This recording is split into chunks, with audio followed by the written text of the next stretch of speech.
Welcome to Kenton's videos. Enjoy the video. You begin by gathering essentials and taking the first actions now. Install VS Code, Git, and the runtime you need, then create and open your project folder. Initialize a Git repo and a package, JSON or equivalent. This gives you version control and reproducible builds.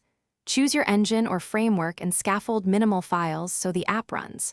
Once done, run the starter app or index page to confirm toolchain health, making sure extensions for linting and debugging are enabled. You now build the central systems that make the game tick.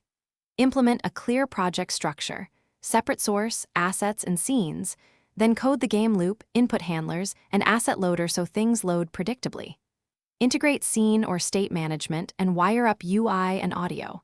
Use VS Code debugging, breakpoints, and a live server or hot reload extension to iterate quickly.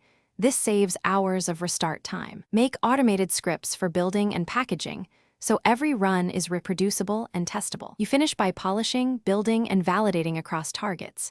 Optimize and compress art and audio, profile FPS and memory, then fix hotspots. Create build scripts and produce platform-specific packages or web bundles. Test on real devices and browsers. Once done, tag a release in Git and archive build artifacts. If something breaks, enable verbose logging, reproduce with a minimal scene, and isolate subsystems. Start with assets, then input, then physics, so you locate the fault without guessing.